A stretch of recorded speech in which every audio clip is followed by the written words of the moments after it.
যে ভালোই মেলা বসেছে, 2-4টে খাবারের দোকান বসেছে, কানের চুড়ি, হার, অনেক কিছু দোকান বসেছে।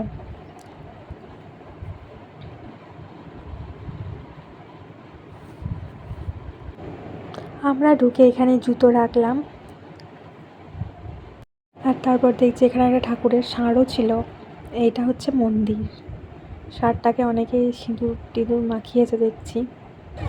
তারপর এখানে গিয়ে আমরা পা ধুয়ে নিলাম। গিয়ে দেখি এত ভিড় যে সবাই ঠেলাঠেলি করছে।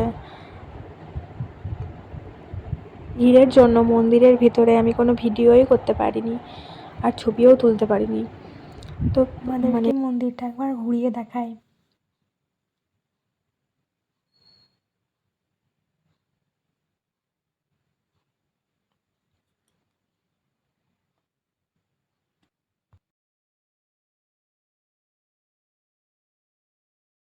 ওখানে ঠাকুরের প্রসাদ খাওয়াচ্ছিল, তাই আমরা ওখানে খেয়ে নিলাম।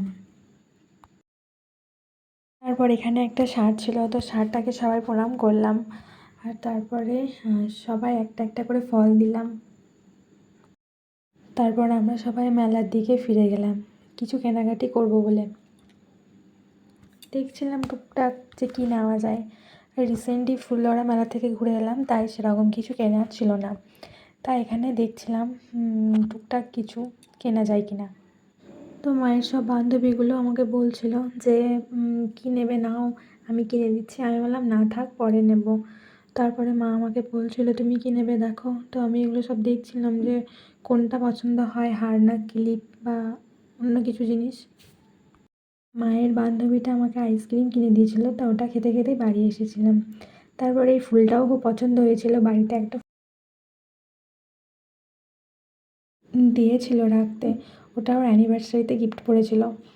তো তারপর আমি এই ফুলটা এখানে রেখে দিলাম। দেখতে খুবই সুন্দর লাগছে। তো খুব জোর করছিল মা আমাকে কী নেবে কী নেবে করে, তো এই কান দুটো নিলাম, একটা আমার জায়ের আর একটা আমার। আর এই যে হার দুটো খুবই পছন্দ হয়েছিল, তো সেই জন্যেই নিলাম। আর তারপরে মাকে বলছিলাম তুমি কিছু একটা নাও কিছু একটা নাও, তো নিতে চাইছিল না, সেই জন্য এই হারটা পছন্দ করে দিলাম, তো এই হারটা নিল। তারপর আমরা বাড়ি চলে এসেছিলাম। তো দেখা হচ্ছে আমার নেক্সট ব্লগে।